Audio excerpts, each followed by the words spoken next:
All right, shop talkers, let's do this thing. I am Drew McManus, the author of Adaptistration, and this is my podcast, Shop Talk, where I invite captivating guests to talk about engaging topics connected to the orchestra business.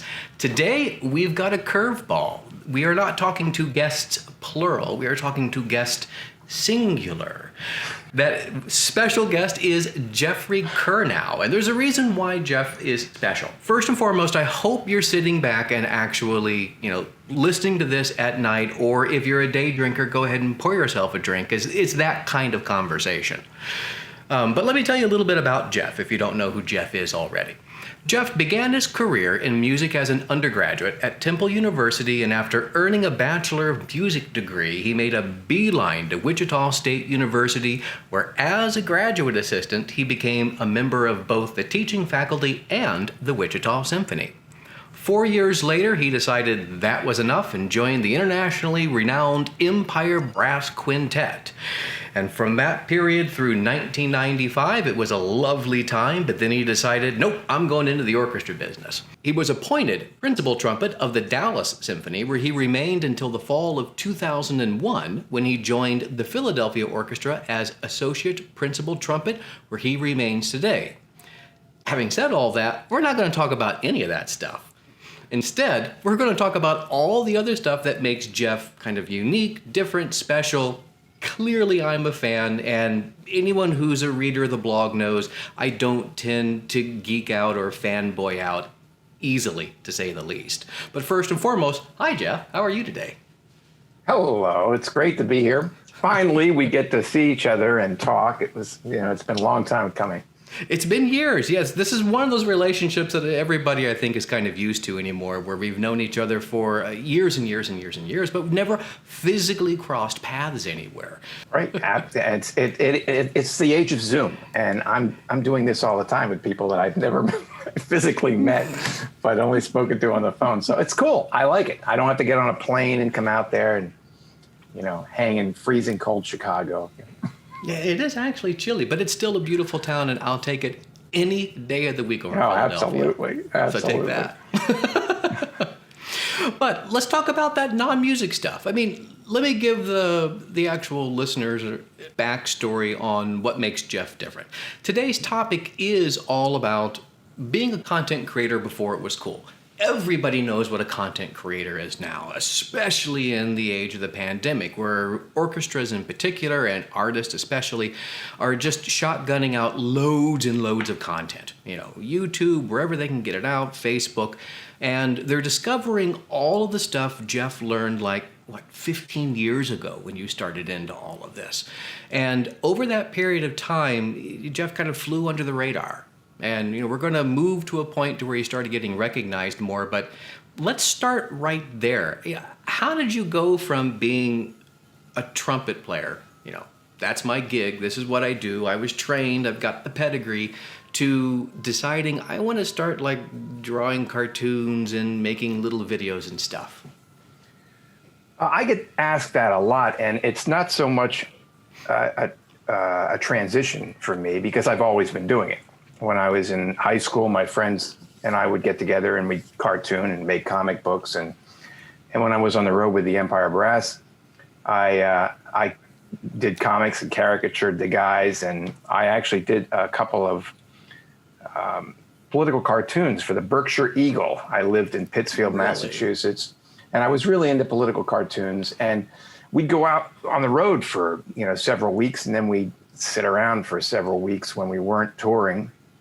I did a little teaching in Boston, but it was, I really made it a hobby, and I did get some, published in the paper, which was very nice. And then, it's come and gone. I kind of put it away for a while when I got busy trying to get off the road and into the orchestral business. But it's always kind of been there. It's always, I never stray too far from the pen, and I love it. The cartooning, political cartoons, cartoons you find in the paper, gag cartoons, they all fascinate me. Well, we're talking then age of physical pen and paper then. And before I forget, if you were doing cartoons of the guys in the Empire Brass, please tell me you have like a notebook stuffed away of stuff that do. you've probably never showed anyone. That They're all R-rated. upon your death, you at least have a lawyer with instructions to publish this. Oh no, I could never publish it. I know where all the bodies are buried. I can't publish this stuff. Now I want to see it even more. Yeah, I used to go out on the road. I had a pad, a small, notebook, and all these rapidograph pens, which they drove me crazy because they'd leak and I'd have to clean them. And the pens are so much better now. We're talking many years ago, 30 years ago. But yeah, I have all of them. I kept all of them, and the guys liked them, and it was, it's fun. Like I said, I don't think I'd ever publish them, or put them online because, it's all secrets of the road, But yeah, it whiled away the hours while I was sitting in hotel rooms and on airplanes and, traveling a lot. Well, then I started noticing your stuff when you started doing videos then. I mean, now what people consider actual, content creator sort of medium. When did you start to make that switch between, the traditional ink and pen into moving into digital? The video thing came about with all this fascinating software that you have on your desktop that I would get together with my friends and we record tapes. It was the age of Cheech and Chong, Fire Sign Theater, all these great, comedy records that would come out where people would create these atmospheres and these realities. You put the headphones on and listen to them and laugh. So we do stuff like that on tape. And then when I kind of got out of that and got into the cartooning thing, and it wasn't so easy to have a cassette recorder or do any kind of writing of that sort. But once I got a computer and I got Adobe software, it was all of a sudden, oh my God, Final Cut and Flash and all these things. Well, the main thing was cartooning and doing it animated, which I'd never really had any experience with. And it took me a long time to figure it out. But once I got into that, the animation thing was fascinating to me. The timing and the amount of work it takes to do the animating, it was crazy, yes. But it was still faster than sitting there and doing it frame by frame like Disney did. And it's even faster now. But yeah, the aspect of being able to write a short little video and make it funny, timing wise, art wise, audio wise, and put it out there was really fascinating to me. But it's a lot of work. It's easier to do a cartoon. You just send it out and put it on the internet. But doing an animated short is tricky. Well, you're being modest, because the thing that caught me immediately with some of your early videos that you did, which we're going to be referencing a few of them, is that timing. I mean, there's an art, there's a skill, and even though it's learned and refined and developed over time, to understand what's funny and timing. And funny is much harder than doing something that's serious. And, I think clearly you just exude that kind of personality, but was this natural for you, or was it a real struggle with a learning curve that you just had to figure, I want to do this, I'm obsessive enough, and damn it, I'm going to figure it out? I think it's all those Warner Brothers cartoons I watched when I was a kid on Saturday mornings. And I used to look at these things, and the coyote goes over the cliff, but he looks at the camera and he disappears, and there's a puff of smoke, and then you get the little, and it's the same every time. And I'd laugh just as hard every single time. But all of that is, it's a timing. You hear it in stand-up comics. Timing is so crucial. Also the writing and just the whole motion that they go through, whether it's how the character stands, how they go into the comic throw, or the toss or the fall. If you look at cartoons, you look at either Disney. Cartoons today are fabulous as well. There's very funny stuff, but it all has to be timed correctly, and that fascinates me. So how to make the laugh the best it possibly can be by timing and creating a character that's just funny. It's funny to look at. Somebody you know is going to get, punched in the head at the end of the thing, and it's going to be that's hilarious. It's all very fascinating to me, and I think I'm just interested in it. I always find it interesting. I always find comedy, any form of comedy, interesting. How to make people laugh. It's fascinating. Well, and you seem to gravitate toward one of what seems to be a cardinal rule, which is write what you know. And your early vids are definitely, I think, focused on insider stuff. If you're not a classical music person, you're probably not going to get a lot of it. Like the trumpet tips, I think, were some of the early series, correct? Mm-hmm. And which, for the audience at home, what are you drinking tonight? Oh, this is gunpowder Irish gin with a little bit of lime on the rocks. And for folks wondering here, boy, I'm at the end of my first one. This is a Corpse Reviver number 2, which I'll put the recipe at the end for the folks who are really interested. But it is also a gin-based cocktail. Yeah, gin's where it's at. I kind of graduated from vodka. I just can't. I can't do it anymore. But gin's just much for more lightweights. Interesting. Yeah. Yeah, it's just like the Karen of white liquors. Right. You just don't need it. But trumpet tips. We're getting off base. Right. Trumpet tips. I mean, stop me if I'm wrong. Those were the first series of videos that you started doing, correct? Yeah. Okay. Basically. Yeah. So tell us the impetus for this. Well, there was a lot of trumpet players like to talk about themselves quite a bit, and they always have advice. And you're always getting tips. You can get a free lesson from just about any trumpet player on the planet. And that's kind of a pet peeve of mine. But it's just funny because it's true. And so I thought I'd put this thing out about, trumpet tips and create a fictitious mouthpiece, because all trumpet players love mouthpieces. And I was basically targeting the trumpet community because I just thought this would be a really funny thing to do. I've seen so many mouthpiece ads and how to play the trumpet and how to play it effectively in this method book and that method book. So I'm going to create a mouthpiece. Serious. Yeah, right. Yeah. I'm going to create a mouthpiece and do something really funny. And I think actually I put up a couple ads first. I actually put some ads together about this blackjack mouthpiece and hoping to, fool people, but all in a tongue-in-cheek kind of way. And then I thought, well, I'll put a video out and just do all the cartooning things that I want to, and just make it funny, as it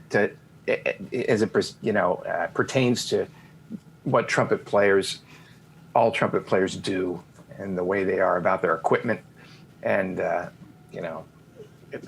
teaching, and it became incredibly popular. I couldn't believe it, to the point where the guy who was making my mouthpieces at the time called me and said, "Look, I can make a blackjack mouthpiece if you want." So life imitates art. So I said, "Really?" He said, "Yeah. I had a mouthpiece, a very old mouthpiece that I put in the video. That's in what's called a stepped blank, and you can carve a mouthpiece into just about any blank. And it was, I think it was an old Kahn mouthpiece. And I found this thing. I thought, it doesn't look like anything, so nobody can sue me. So I'll put this up there. And he said, I can make a step blank. And people have asked me to do this. So I'm going to do this and call it a blackjack blank. Are you interested? I said, yeah, sure. Why not? And I played one for a long time. It was really a good mouthpiece. And I got my mouthpieces basically for free because I would advertise it at the end of all my videos. Yeah. And he said he sold a lot of them. I didn't know that was an actual mouthpiece, though. Yeah, I thought it was all they were his mouthpiece designs, but they were plunked inside this blackjack blank. And so I played a blackjack. I still have them. I played the blackjack blank for a while, and it was a good sounding mouthpiece. I really liked it, and it became kind of a thing. That's hilarious. And we're going to interject some of the videos as we're chatting here. So folks will kind of get to see some of the stuff that is the stereotypes that we're talking about. And it is that very first one, the trumpet tips #1, that is still one of my absolute favorite, which hits on that stereotype that if you're a musician on stage, and even if you're in the audience and you don't know what the stereotype is, bring a pair of binoculars with you. Just watch the trumpet players throughout the concert. You'll get this. It won't take long to pick up on it. The sonic target barrier, or sound shield, can complicate targeting. This sonic target barrier complication involves 3 elements.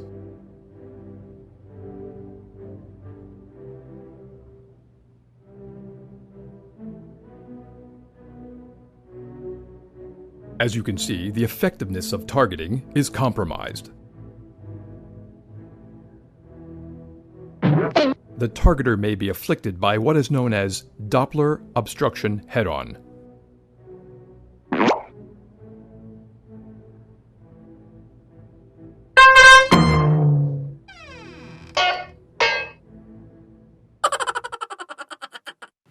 But, you just see the pain and contortions through everyone who sits in front of a trumpet player. When they have to come in and it's their job, they do need to play really loud and really aggressive, but you really don't want to be on the receiving end like 6 feet away from this. It's not pleasant. And that video focuses on that, but it just revels in that sheer power of just being able to lay waste to your fellow musicians on stage with prejudice. Right, and that's what it's all about. I mean, when you're a brass player in an orchestra, you sit around a lot. You don't do a lot, and then all of a sudden you got to come in, and it's like, here I am. Look at me, and it's a lot of it's battle scenes that we have to play, or when the orchestra has to be very loud. It's sometimes very brutal playing, and as in the first one shows, we have shields all around us, plastic shields to protect all these people that are so close to us, because the decibel level is unbelievable on stage. It's really, you have to play so loud, and if you're a bassoon player sitting right in front, you're kind of getting lambasted by the sound coming out of the trumpet section. So they put up these shields, which we hate, because now we're playing into the shields. People can't hear us. It's but I understand it completely. And I tell the bassoon players at Philly Orchestra, I say, look, protect yourself. I don't, and but it's just funny. We all complain about it, and I thought I'd add that in there also, and in a funny way, try to make it funny. And it is hilarious. Now, there is a way that this actually does connect back into the orchestra business, which if we did this interview a year ago, what you were talking about with, I picked up Adobe and I started doing this stuff, would have sailed over most people's heads. But now that everyone's actually having to sit down and learn how to use these tools, especially marketers, education folks, anyone who's going to be tasked with, hey, there's content, you're in that department, you do this. They know the pain that's involved with, if you don't know those tools, they're not just pick up and use easy. It's a learning curve. And you were using Adobe before Adobe became the Adobe Creative Suite that people have now, which is actually a lot easier to use than it was 10 years ago. Yeah. So you just said, hey, I've just used analog all my whole life, and I'm just going to pick up this remarkably complex tool that professionals use, and I'm going to do stuff. And you did. Yeah. Did you just read the directions or what? No. I never read the directions. I just sit there and plow through it, and I swear a lot and try to figure it out. And you can look up a lot of stuff online. I just learned Premiere Pro, which I needed to use to put together some videos for the orchestra wanted me to do. And it really needed to look, professional. Mm-hmm. And it's stuff you can't do in iMovie.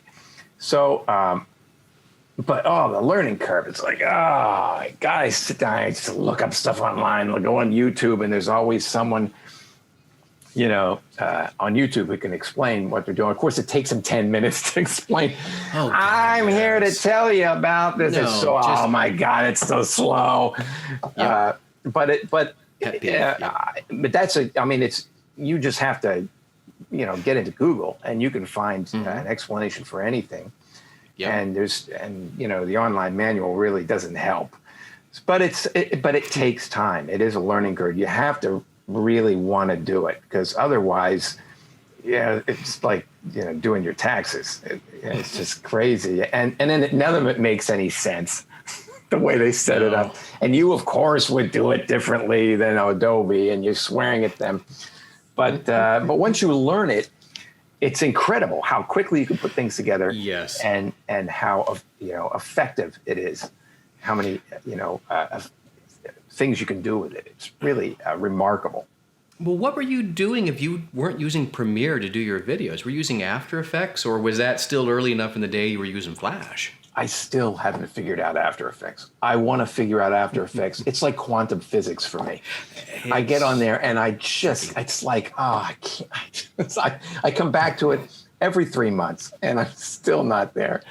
I was using Final Cut and Adobe Flash before it was Adobe Animate. Right. And so I would put the cartoons together in Flash. Like I said, you have to be able to use just about everything. You can't just, for me, I just can't do it in one thing. I can't do it all in Animate. And I know guys do, but I can't do that. I have to plunk it into Premiere and put it all together. So it helps, a little quicker for me. Well, after the trumpet tip videos started to come out, you also started doing just more live action videos, where for folks who, if you haven't gone through the whole catalog yet, most of those trumpet tips videos are all animated. Right. But then you started to dip your toe into some of the other, and some of my favorites come from that series. And again, you're drawing on what you know. Yeah. Where was that in the series of videos that I like to kind of think of as life imitating art, or art imitating life, in that there was this one, and then you started to do a series of your rehearsal techniques that were focused on new music? Oh yeah. I adore those, because again, if you're not on the if you're on the outside looking in at this stuff, new music is great.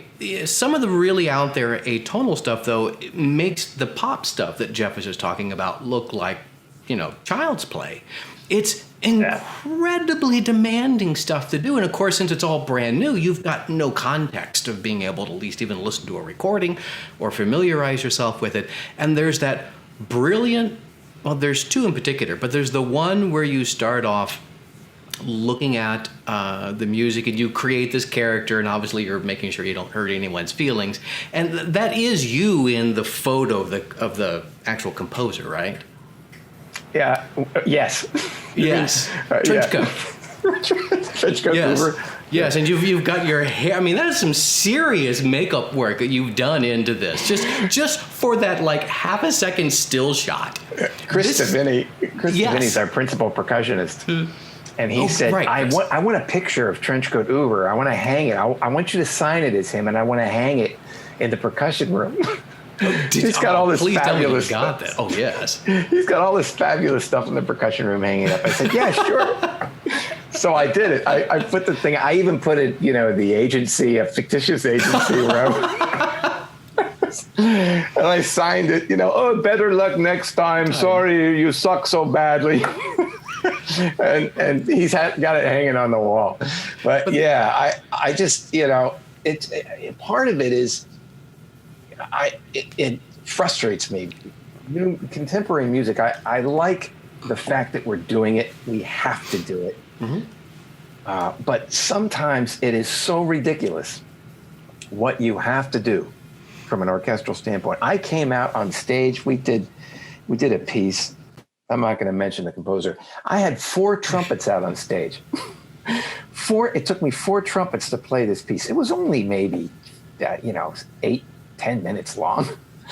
But the combinations, for the valve combinations and what I had to do, I had to have at least 4 trumpets out there so that I could physically play the piece and put it together. Otherwise, I wouldn't be able to do it. It's that kind of thing that kind of drives you crazy about classical music, classical contemporary music. What a composer will expect you to do. I can't imagine the trumpet players in Mahler's day didn't think the same thing, because Mahler's stuff is hard now. Yeah. There's some trumpet things in there that I look at and I think, man, 100 years ago, people must have been tearing out their hair trying to play this stuff on the instruments that they had. Yeah. Right. So it's not foreign to what we do. but at the same time, it's maddening. You have to figure out how to do it. You have to spend, and sometimes it takes me 2 or 3 weeks to figure out how to play a piece. We did Scheherazade No. 2 by John Adams, great piece. Yeah. But it took me about 3 weeks to learn that part, especially some of the trumpet stuff at the end. I had to use a different horn, and just to play it, and because I want to do it. I want to do justice to the piece. I will not write it off. I won't phone it in. I want to play it. That's what I was hired to do, and I will do my best to do it. And it is challenging, but sometimes I have to build trumpets in order to make it happen, you know?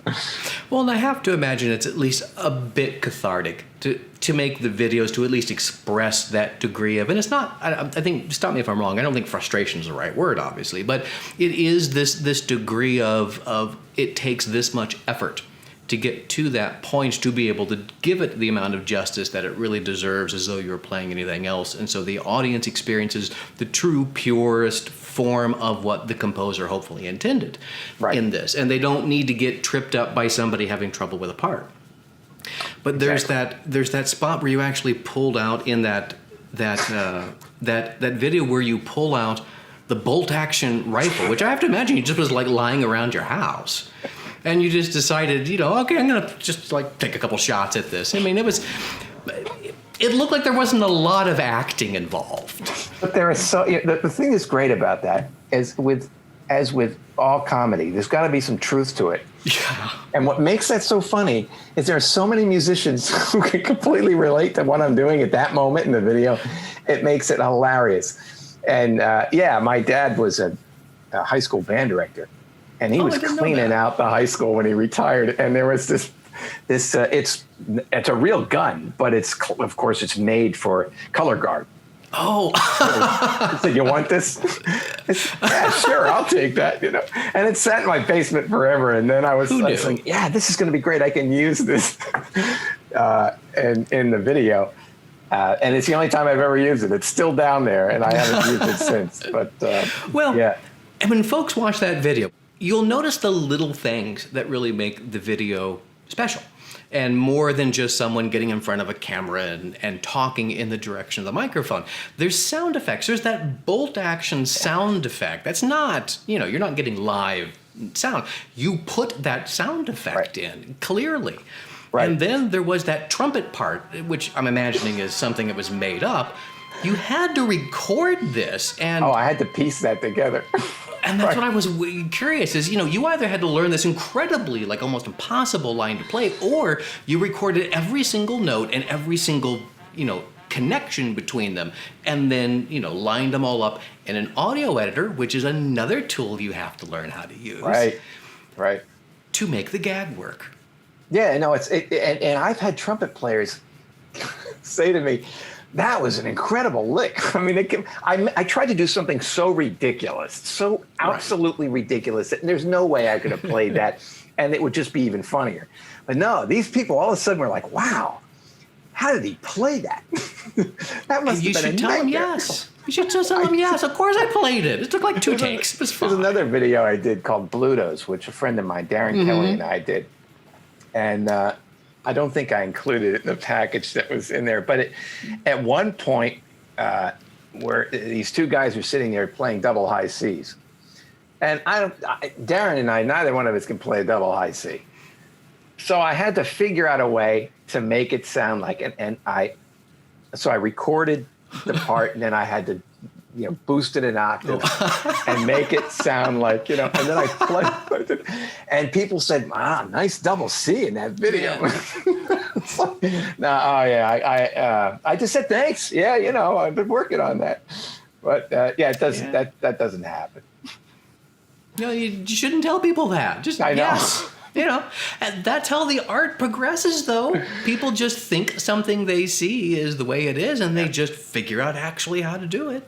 And a lot of those sound effects come later as I'm looking at it. I'm like, it needs this. It needs a sound effect there. I need the bolt action sound effect. It's not as funny. Yeah. And I need a good gun sound. I need a funny gun sound, not a serious gun sound. It's really, there's so many things you have to weigh to what's going to make it the funniest, what's going to, have the most hilarious impact. Well, and it pays off.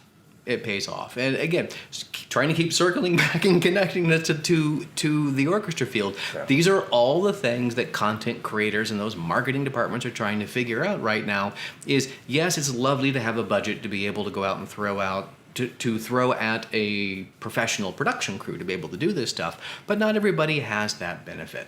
And when it rests on your shoulders, don't get overwhelmed by it. Rely on your history. Odds are you've consumed enough media in your lifetime when you really sit and think about it. I mean, really, like you've talked about, there's those Warner Brother cartoons, which are beautiful. There's the timing. There are all the things that you then start to look at it and process it and get to a point to where, yeah, this is now starting to make a lot more sense. And I can see even my own improvement moving through, whatever you're actually trying to put together, whether it's something serious or it's something that's going to be comedy.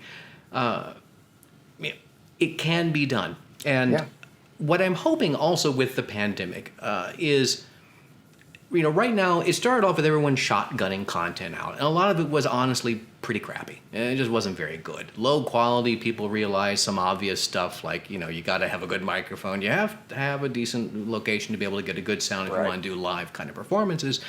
And people learned, and it definitely got better. But what I'm afraid of is that vaccine comes out, people start going back to concerts, and everyone says, okay, thank God we don't have to do this shit anymore. And let's just do the same thing we always used to do. That actually keeps me up more than all the immediate problems that people are dealing with right now.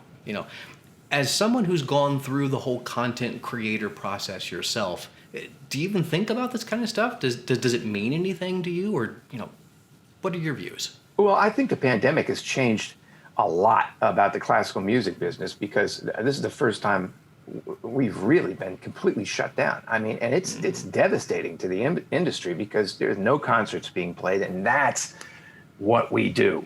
We play for live audiences, and the European orchestras seem to be more out in front.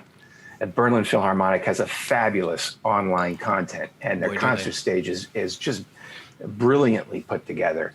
And it's really a stunning show if you get to see this online. And we're behind on that. And we have this brand new hall here in Philly, the Kimmel Center. It's, not brand new, but it's relatively new. And it's got all the, it's got all the facilities for cameras and all the plugs and outlets, and we can do all that stuff, but we haven't because it does take a part of the budget, and it wasn't important until we stopped working. And when it first happened, everybody in the orchestra, all the members just jumped on board. Let's go, and we started broadcasting from our homes. And I put some things together for the orchestra, and it was really kind of cool because you're looking in people's living rooms. You're right. The content it burned out very quickly. And then all of a sudden it was, we got to up our game and make it more, the production classier and smoother and glitzier, more Hollywood-like. And so we've done a great deal of catching up. I'm proud of our orchestra because we came from not doing any of this to really putting on some incredibly good shows, if I may say so. They really they had a company come in and put together our concerts from the Mann Center when we first started, which is an outdoor venue, and everybody could be, socially distanced on stage. But it's hard to put these together because of the way you're mic'd and the way you're sitting and the plexiglass. And these guys were able to put it together and really put out some really stunning shows with lights and camera angles and effects. And I hope, like you said, I hope that stays. I hope we're able to sell the online content and keep that. Have that as part of our concert series, be able to offer online concerts all year because people will subscribe. They'll subscribe if you're living in the middle of the country and you want to see the Philadelphia Orchestra play a particular piece. Great. This is on their web content. They have, 15 or 20 concerts a year that they're going to broadcast or more. I think it needs to stay simply because you never know when this is going to happen again. And we have to keep getting better at this. We have to figure out how to sell classical music this way. This is the future. Pop music has been doing this since MTV. We haven't. Yep, I couldn't agree more across the board on everything. I would actually take it one step further because you're talking mostly about actual on-stage concerts. What the field is used to doing in a live setting, but doing it in a digital format that goes beyond just simply playing at the cameras, is I do think orchestras are leaving an awful lot of engagement and money on the table when they don't focus on the kind of content that you've been creating all these years. And the thing that's always amazed me, watching your videos and watching what you do and watching you gain the amount of notoriety and attention that you're getting from all this, is what the hell is the Philadelphia Orchestra thinking that they haven't either convinced or lied or stroked your ego enough to have you come in and start making these videos for them? Yeah, and you in all fairness, you have done some. There is a gala video that is just hilarious. That is, you, and that was for the orchestra. But was there anything else past just that one video?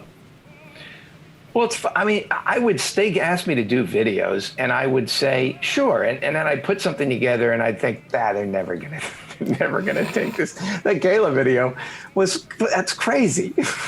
But I thought, I'll do this, I'll put it, this is me. And I didn't want to compromise me. Because I kind of have a reputation to protect when it comes to funny. So I thought I'll put this out there. And if nothing else, I'll just post it on my own page.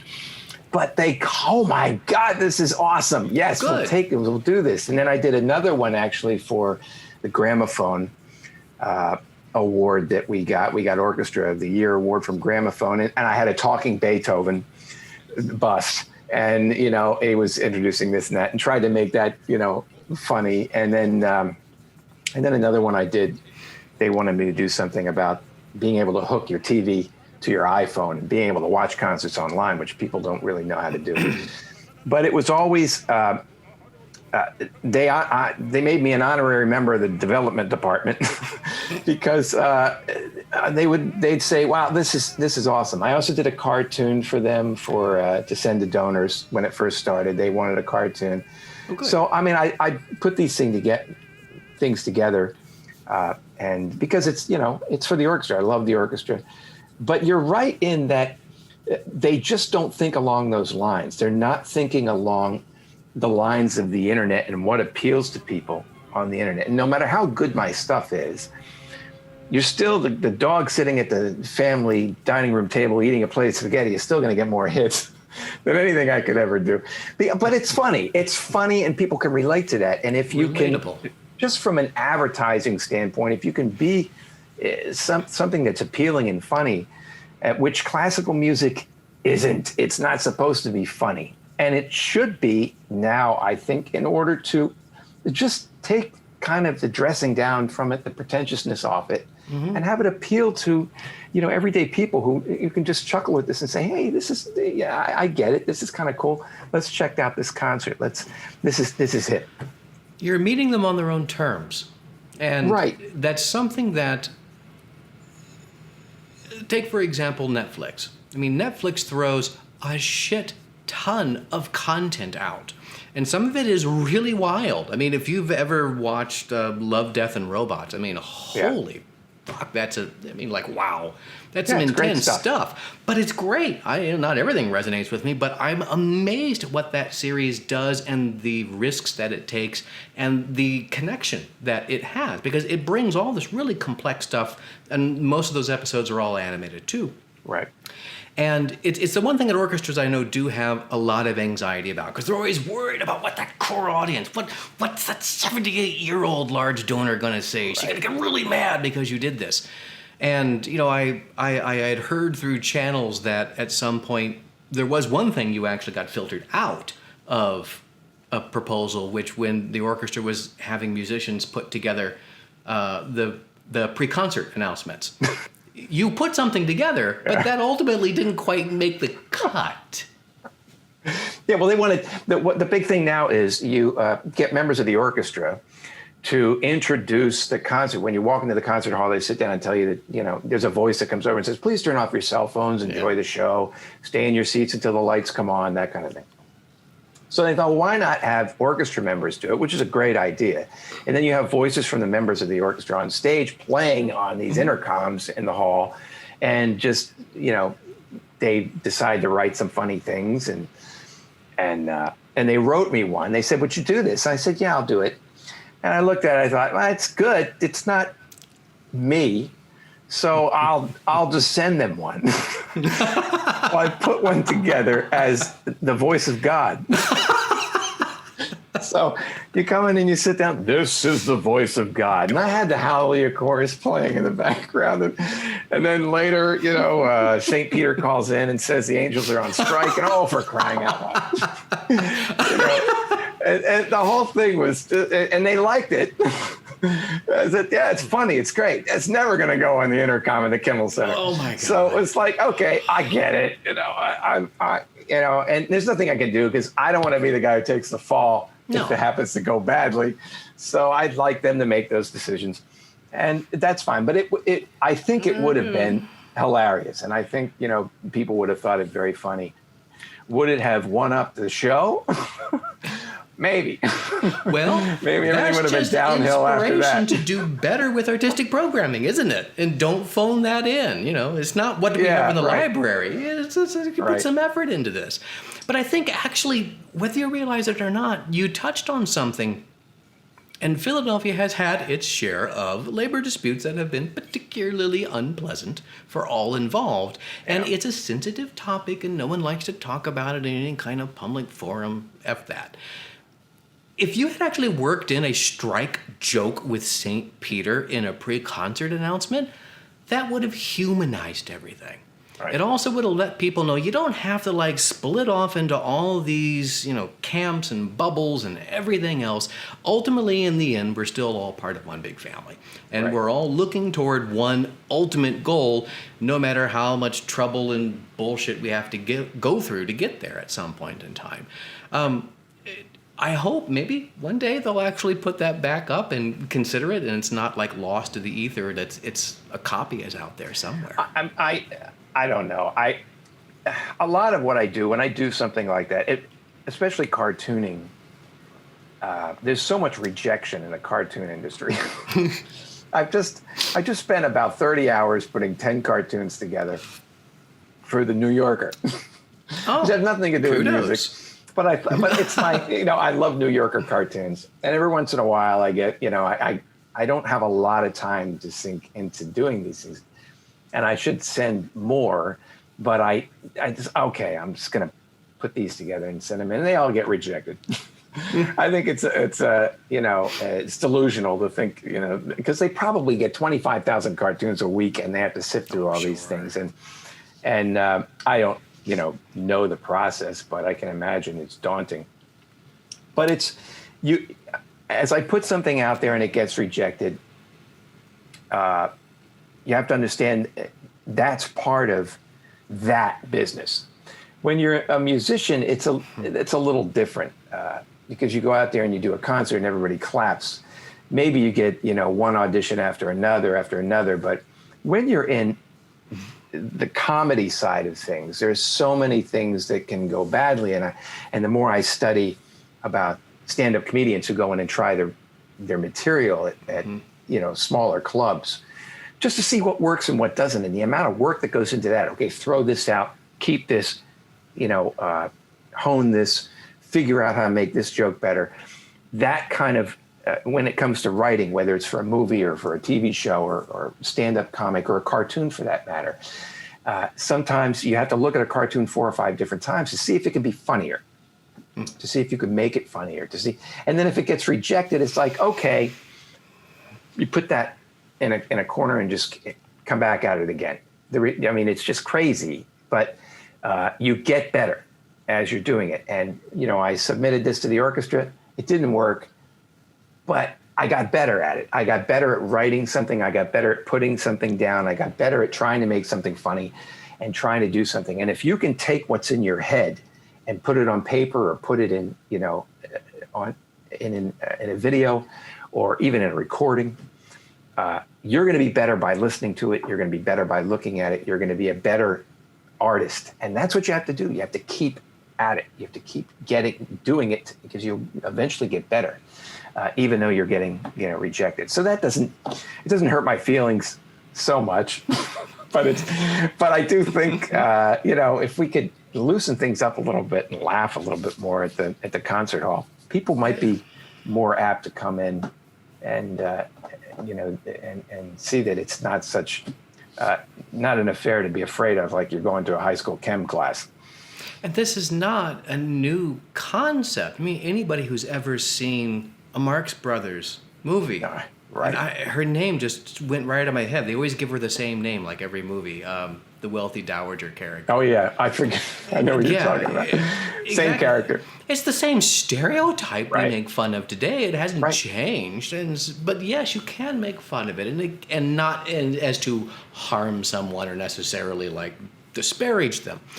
But thinking about failure, everything you're doing is not all failure. I mean, you actually scored a pretty sweet gig at NPR. I mean, you got your cartoon series. And tell us about that. Talk about making classical music funny. A friend of mine, Yolanda Condonassis, brilliant harpist. She's she's got a great concerto actually that came out like last year or 2 years ago. Yeah, just an incredible talent. And her husband, Mike Sachs, is principal trumpet of the Cleveland Orchestra, and we've been friends. Yeah, we've been friends forever. He was at Juilliard when I was in New York, and we were doing gigs, freelance gigs back in the 80s.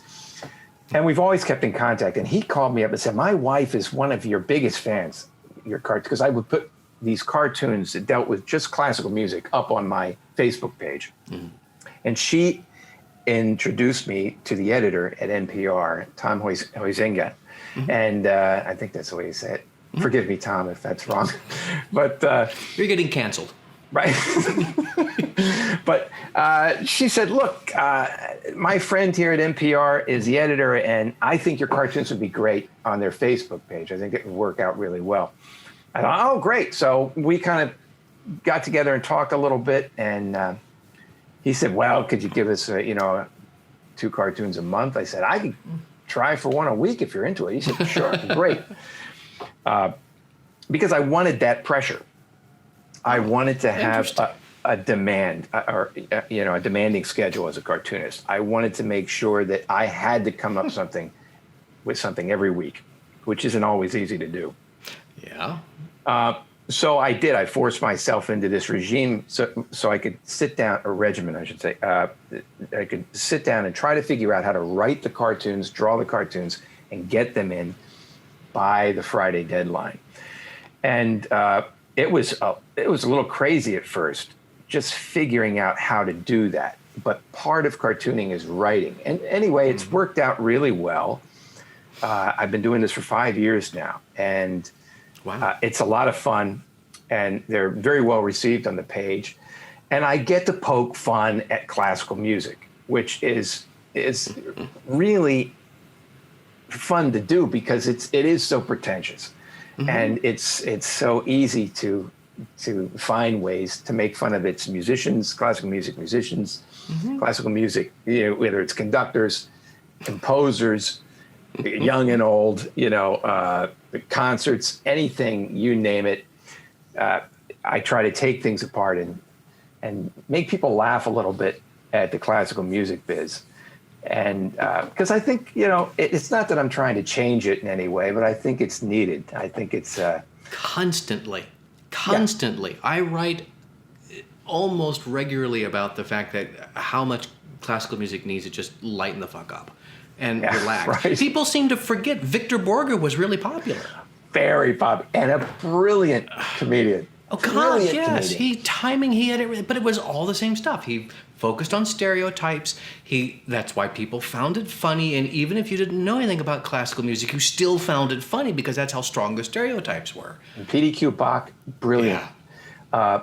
Any of those things, I always loved those. I always loved to watch Victor Borge and PDQ Bach, and those were the two main things I would look at from a classical music standpoint and think, man, that is hilarious that you can take that and knock that down and just make something really funny out of a Bach cantata, or you know, when Victor Borge falls off the piano, this is still, you know, it's just all the out, he does the right? seat belt. Oh my God, that's one of my favorite.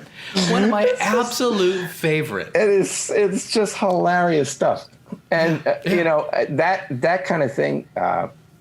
I'm just drawn towards that. I think it's really funny to be able to, and it's easy to do because You're a trumpet player. Right. You're a trumpet player. You're right in the middle of one of the biggest stereotypes. I mean, if you were a tuba player, you'd have like one gag. You drink and you're done. And, right. know, Yeah. Right. Right. But you know, you've got prima donna, you've got ego, you've got power, you've got just laying web. Right. It's everything you could possibly ask for. Yeah. The other day, I was really unnerved on stage because I started putting these cartoons in. We got this brilliant new music director, Yannick Nézet-Séguin, and he comes up on stage one day, and he's sitting there talking to the orchestra, and we're in the middle of the rehearsal, and he says, "Violins, I want you to do it this way. Not the way Mr. Curnow portrayed it in his latest cartoon." Rehearsal. Oh, that's fabulous. I was like, oh my God. He's a fan. And I walked backstage. I said, the cartoons are never, ever about you. Ever. And I've had to call my editor at NPR and say, look, you can't run this cartoon this week, because I try to stay a month out in front, you know, because it's on the Stravinsky Firebird, and we're doing that this week. So let's not do that. Let's put that off and let's substitute something else. And yeah, it's really weird because I never think it's much of an impact until that happens, and then all of a sudden you realize, well, maybe these are getting passed around, you know, and that's the best a lot of people are seeing this.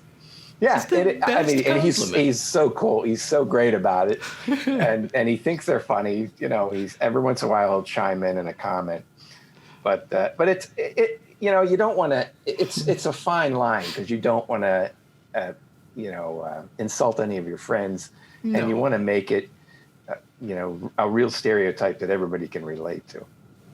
Well, in thinking about that, because we're in the pandemic now too, and what you do is such a reflection, I think, of art and culture. I don't know if that's intentional or not, but kudos, because I think it's a great reflection. It's not like you have an idea, you're trying to make people think what you want them to think. This is the way it is, and I'm just giving it right back to you, and you can laugh at it. But how has the pandemic really impacted your outlook on what you're doing moving forward? Because it's not a particularly light subject. Oh, you mean as a cartoon? Yeah, as a content creator, cartoons, videos, anything else that you're going to do, even the little stuff you put up on Facebook. Like my favorite thing when you embed yourself into historic photos. God, I love those. You know, NPR actually ran a bunch of those. It wasn't me in there, but they said, hey, I've seen these photos. Can you do some? We did a whole thing on Rachmaninoff. And I had to take these Rachmaninoff pictures apart. Yeah, and Tom, who's a brilliant writer, he wrote something really funny about Rachmaninoff, this story. And it's fictitious completely. It was for April Fools, a completely fictitious story. And I had Rachmaninoff in a circus troupe. I had him, I had to put his head on top of these weightlifters and all. It was like hilarious. And but that's the only time I did it for NPR. But yeah, I like being able to put myself in pictures with Mahler and Bruckner, and Sound of Music. And it's a Photoshop obsession I have, being able to make it look like I'm actually there. And yeah, I've done some pretty crazy ones, especially with Mahler. I've gotten a few of the Mahler ones and I did one of because Mahler could stand to lighten up a little bit. Wagner too. It's okay. They're the most fun to make fun of. They're exactly. The latest one I did, Andrew Newman, I think is his name, who does all these recreates these pictures, these old pictures of composers. He does a brilliant job with these, and I hope he doesn't take offense to that. But I took this one of Mahler that he did, and I put a pair of pink Converse on it, Converse sneakers, as he's sitting there, and I think I call it Mahler's Chucks. And a lot of people thought that was really hilarious. But it's like if you take that and all of a sudden you make it, I don't think it's insulting to Mahler. I think it brings a modern, kind of tone to it. And like I said, it's a fine line to walk, but you just want to be able to put Mahler in that context. You want to be able to say, yeah, he probably would have wore it cons when he was, he's that kind of guy.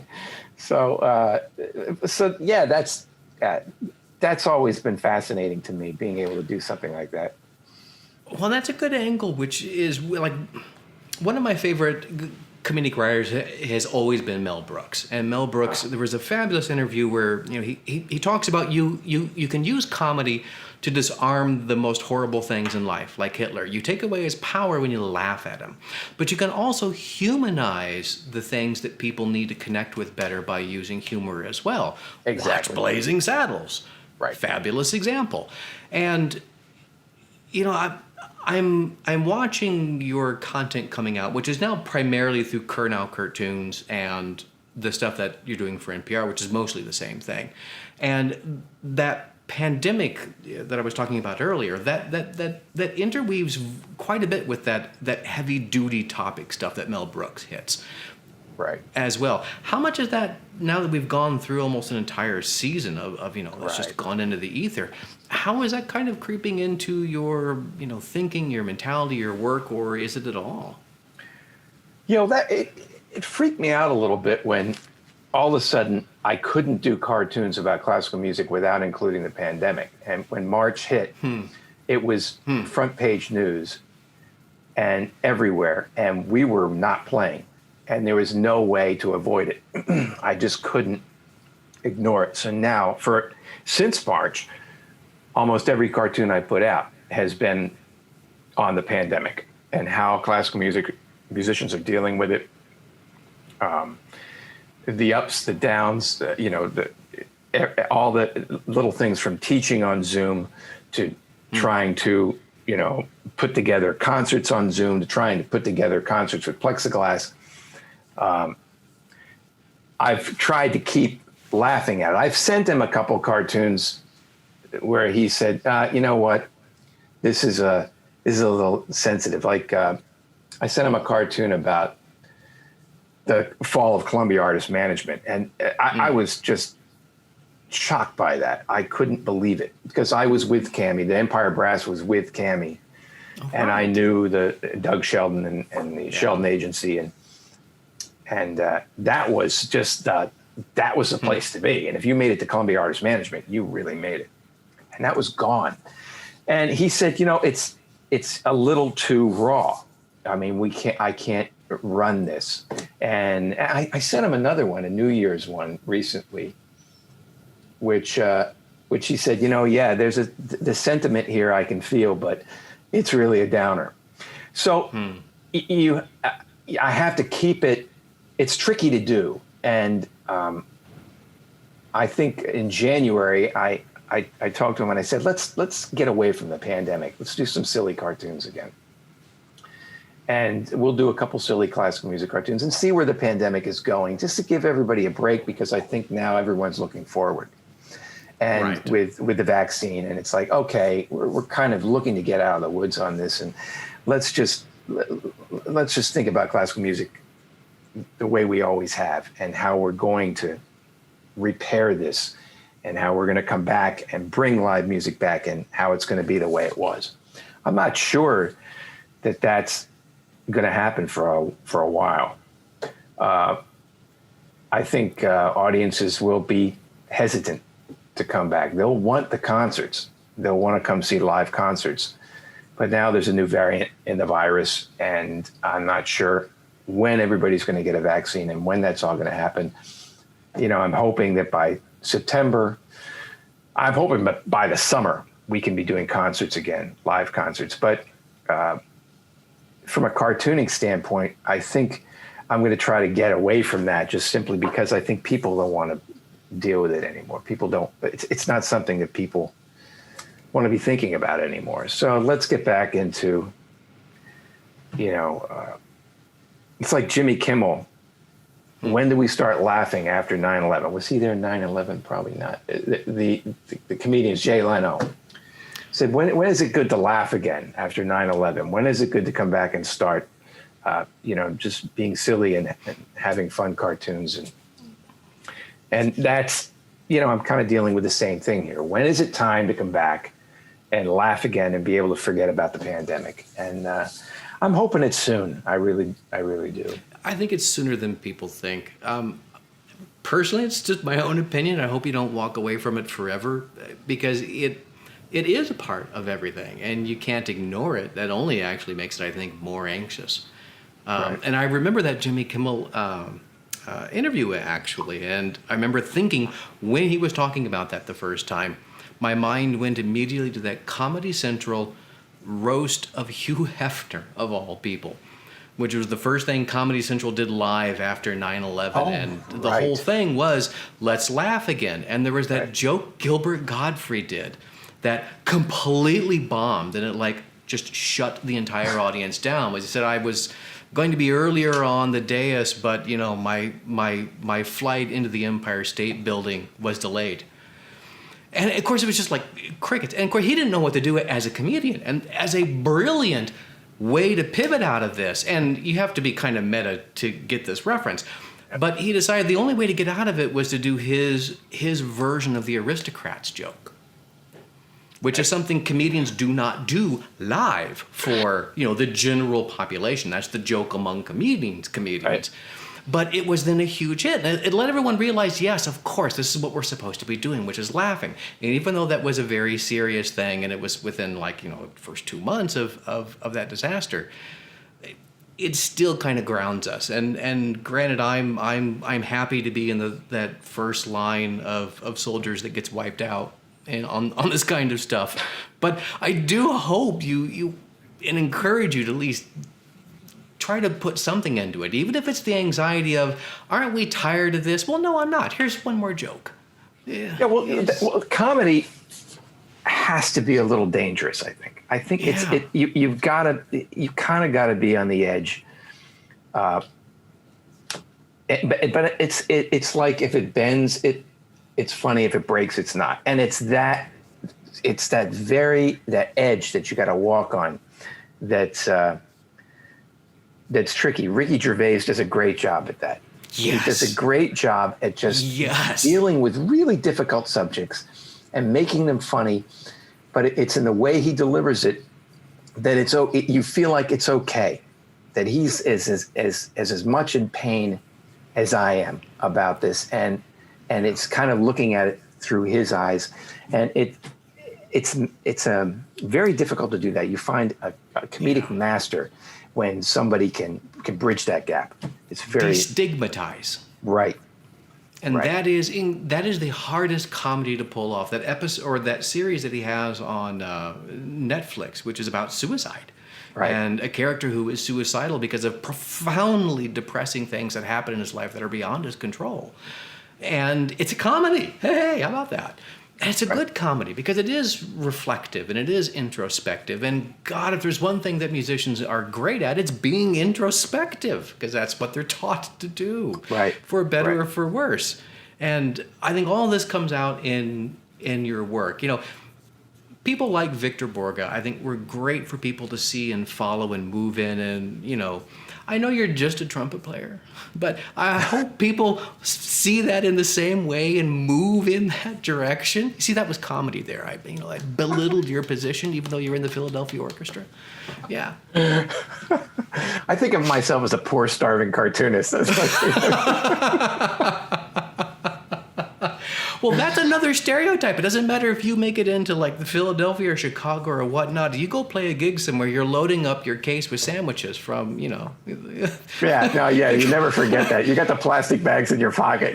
Right. There's always the musician's table attitude that kind of goes into this, which is another. I would love to see you even actually address that one, because that's something musicians need to just kind of separate themselves from and realize when you've made it, you've made it, and you kind of have to like enjoy it and start to realize that you've made it as well. It is a crazy business. I mean, It the is. music business, and it's not getting any better. But it is absolutely absolutely insane. It's really hard to get a job. And Oh God! Yes. I look at the freelancers in New York City and the Met, all my friends at the Metropolitan Opera, and how they're not getting paid and living in New York City, and all of a sudden, and that's a great job. The Met, when you're at the Met, Yes. you've arrived at probably the best opera orchestra, arguably the best opera orchestra in the world, and to have this happen. Is just out of the blue. All this, you'd never think this would happen. You'd never think that you could get that far in the business and sacrifice so much, and be an institution that closes its doors and doesn't pay you for over a year, and chooses not to pay you. right? That's what the insanity of this business.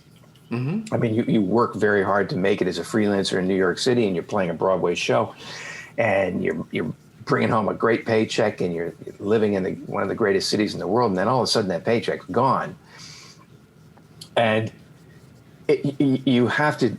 It's just having the rug pulled out, and I know that happens in other businesses. It's not just the music business, but when you have the rug pulled out from under you, at any walk of life, it makes you reevaluate exactly. Wow, what is it that I'm doing here for a living? This is kind of, we're like the last rung on the ladder. We'll be the last ones to get the vaccine. It's like, classical musicians, let's put them back there first. Get the rock musicians first. Millennials first, then classical musicians. Right. Get all the people involved with television and Broadway now. Bring the classical music on, musicians in here. It's that kind of thing where, we're not, it's not like it was in the 80s. We're not the rock stars that classical musicians were in the 80s. It's a different era now. Well, let me throw another topic at you at this that I don't think you've ever written about, and correct me if I'm wrong. And it's another very sensitive topic that is a very internal sort of topic, and has been through the nature of the pandemic forced musicians to pay a little bit closer attention to it, which is the caste system that exists inside the field, where if you are in, Philadelphia, Chicago, Big Five now, the Big Eight, and then budget size on down, that defines quality. I am this musician, this person is that musician, this person is this musician, and then F those gig players. And now everybody's a gig player ostensibly. All of a sudden, any kind of work you can do, it's this realization that we are all ultimately in the same boat together. And that caste system is something that musicians are not comfortable talking about. And I say this from experience of having tried to talk about this at a players' conference. And it did not go well. Yeah. Yeah, not a good topic. It was not well received. Yeah. But I think that's something that could be addressed through humor. Can I take a bathroom break? You can edit right there. I'll be right back. All right, sorry about that. All right, no worries. That was actually the funniest possible response you could have given to that. What would have been great is if I never came back. Right? A topic I just don't even want to deal with. No, fuck that. I'm gone. When I haven't always been in a top 5 band. I didn't get in the Philadelphia Orchestra until I was 40, and so it was a long time coming. And at that point, we were top 5. Now we've been busted down. So I've done some charts on that. Then there's no more top 5. It's not really I don't think that. I think people refer to that, but that has been around for such a long time. That term. Yeah, the Big Five has been actually the Big Eight for about the last 15 years. Yeah, it's dead. I think when you have the bigger budget, when you have more of the perks. If you're playing AAA ball, it's better when you're in the major leagues. It's that kind of thing. It's you get to fly first class and all that stuff, and we stay in great hotels, and you get great conductors and great artists, great people coming and playing with the orchestra. And since you're paid the highest salary, you're the pickiest. People come in and it's everybody wants to come here, and everybody wants to come to our orchestra. And that rubbed me the wrong way when I wasn't here. I was one of those musicians because I knew when I was played in the New Haven Symphony. Played in the Dallas Symphony. I played in the Wichita Symphony, and there were outstanding musicians in all those organizations. Just people that I remember to this day would move me with their solos, and people that just didn't feel like moving out of Dallas, people that didn't want to move out of Wichita, that liked living there, who were really incredible first-rate musicians who could very well have played with the Philadelphia Orchestra, or the Chicago Symphony, or the Boston Symphony. They choose to stay there, and so I always looked at the business that way. I always look at that and say, that is some amazing music making happening right here that I'm able to hang out and witness and learn from on stage. And so I never looked at this as getting to a top five and being able to look down my nose at other orchestras, and I really don't think, I think it's wrong to be that way. I think, when you really take apart orchestras, there are some absolutely incredible musicians spread out in this country and all the orchestras that are breathtakingly amazing at, and can you put them all together in one orchestra? No, you can't do that. A lot of them just like hanging out where they are. They love their towns. They love the people in Dallas. Just love being in Dallas. They love the weather. They love being in Texas. They love, the symphony. They love the fact that it wasn't a terrifically high pressure job, which my job is. I mean, when I was in Dallas, we went to the Carnegie Hall once or twice, and that was a big deal. And it was like, wow, here we are, Carnegie Hall. The Philadelphia Orchestra, we would go twice a month, maybe, at least once every month before the shutdown. We were scheduled to go there for an entire week in March for a Beethoven festival. Right. That's incredibly stressful. It's like in New York, you get off the train, you get some dinner, you sit there and you got to play to this New York audience, and it's always packed. And it's like that kind of, what comes is the stress, it's the amount of work that we're doing. You really got to hit the ground running when you're playing in an organization that's where you're, of this, I'll say stature for lack of a better word, where you're making this much money and you're expected to do this much stuff. And there's a lot of people who just like sit there. And there are times when I would sit there and say, I could use a little less of this. This is crazy stressful, the amount of work that we do here. But yeah, the tier system is not, I think it's silly. I really do. I mean, like I said, it doesn't, I think it goes with the city and the fact that we've been, in Philadelphia Orchestra has been this institution that's been here for over 100 years. And it's a very famous institution. I grew up listening to this orchestra. Mm-hmm. I studied in Philadelphia. I've always wanted to be in the Philadelphia Orchestra. It took me till I was 40 to get here. But in getting here, for me, it was coming home. And I felt like, this is where I always wanted to be. And this is where I'd like to stay.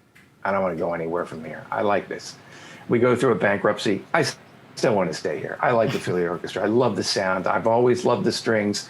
I've always loved the brass and just the town. And it's my home.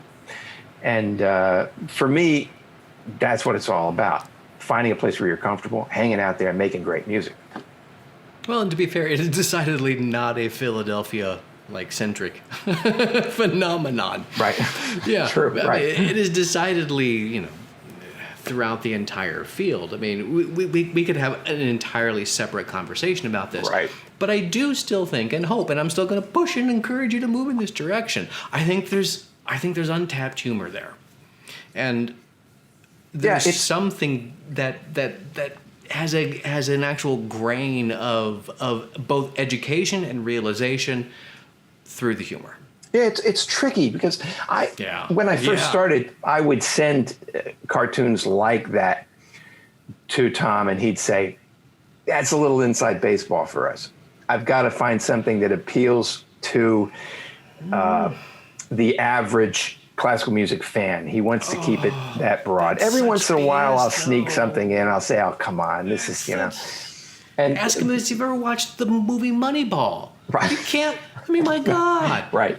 Yeah, that's all insider nonsense, but everyone got it. Yeah, it's the way. I wonder if the guys who are actually in the Moneyball, that business, the sports managing business, would think the same way if they saw it. They probably. It's like classical musicians watching movies where the guy is obviously faking the violin. I'm sure your wife just can't take that. It's like, I can't watch it. I turn it off. Or Mozart in the Jungle. I mean, oh my God, that and the man with the one red shoe. Holy F, that's bad. I mean, that's just. Oh my God. I can't. Yeah, you just look at that and think, is this the way people think about classical music? Is this really? And that's what he's seeing that. He's saying, look, if we spill into this direction, people are going to scratch their head and say, what in the heck are they talking about? I bet they won't. I bet they won't. And I am a wholesale believer in stop underestimating your audiences. If they don't understand, they're going to be inquisitive and inclined enough to go, I'm curious to know why that's funny.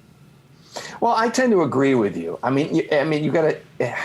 I would think if people were interested in the classical music business, they'd want to know the backstory. Yes, I can guarantee that. I have 14 years of a history as a blogger. That the only reason it's been a blog for 14 years is because everyone except managers and musicians found it interesting. It's like reality TV. It's the same kind of thing where you want to look and see what's going on behind the scenes and what's happening and that's why I think it's fun to find out about these composers were nuts. I mean, Schubert and Schumann and Mahler and they were just complete wackos. Brilliant. That whole Secret Lives of Composers series, and I forget the author's name. I actually wrote about her, and I feel terrible. But they're hilarious. Yeah, they're very hilarious. funny. And they're very funny. It's just true count stuff. And very interesting because it makes them like us. It's not this thing where it's, they're up there and we're down here. It's, they're dealing with the same stuff every day, the same shit that we're dealing with every single day. And they're still making it work, Yep. But and you're right. It's the honesty, I think, that draws people. Let's be honest about this. Let's figure, tell me exactly what this is like. Let me know what this composer was actually doing, and how he was, running his life and what he felt about things. And, I would love to see Freud's notes on Mahler. And I don't. They must be somewhere.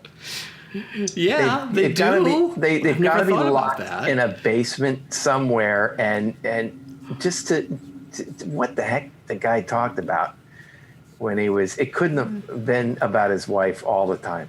No, and about his childhood. Yeah, about what because if anybody's been in therapy, they're going to sit down and talk to you about your childhood and what your mom and dad were like. What was his opinion of that whole thing? Not what we get from symphonies. What did we get from his pieces? But that would be fascinating to me. I mean, I being on the couch, with Freud. And being able to talk about your life as as a composer, and all the things you've done, all the things you hated that you've done, and all your fears that would be just an incredible read. And I think this pandemic has helped with that. I think people are rethinking classical music, especially since, it's been shut down. And I think people want it. I think there's a fraction of this country that needs to have this. And it's not as big as the pop fraction, but we have to figure out how to make it grow from here. We have to figure out, use the tools that we've learned during this pandemic to make it relevant in many different ways, being more of an online presence, be more of a streaming presence, have it available to more people so they can look at this and say, that's really cool. That I know that piece, or I've heard that piece, or even if it's, that sounds like a Star Wars movie soundtrack. That's really amazing. I love this. I got to see more of this. And that happens online. That happens on Facebook. It happens in Twitter. It happens on YouTube. And that's where we need to be. And so I'm hoping that that's what happens, that we grow from this and, keep that momentum. So too. If nothing else, I'll maybe kind of end this by saying that we certainly are going to recognize the groups that don't, and that are placing all of their bets on we're going back to everything we used to do once we're back up and running. Yeah. I think it's a losing bet. I hope absolutely not too many groups do, but we are certainly going, and it will be different than the last major crisis we had with the housing downturn. Is that adjusted finances, this crisis is adjusting perspective.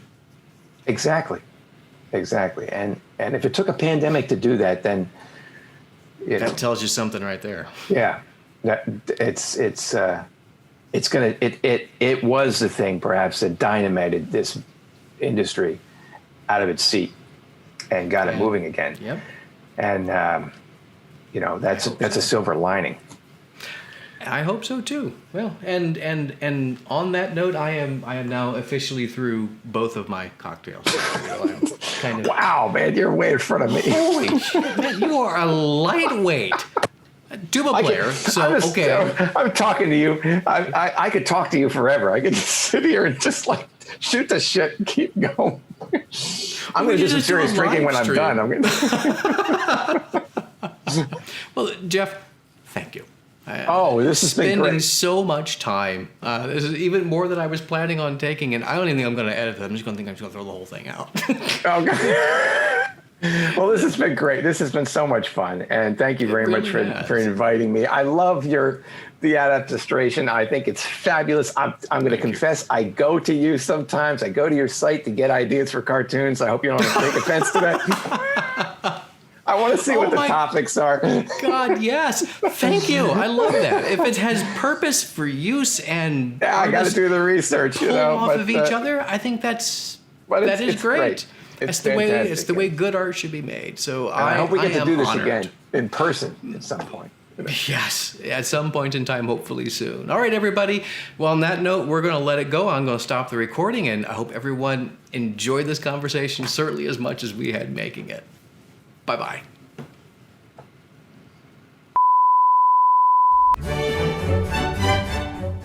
Behold, this is the voice of God, speaking to thee from heaven above on this momentous occasion. Oh, for crying out loud.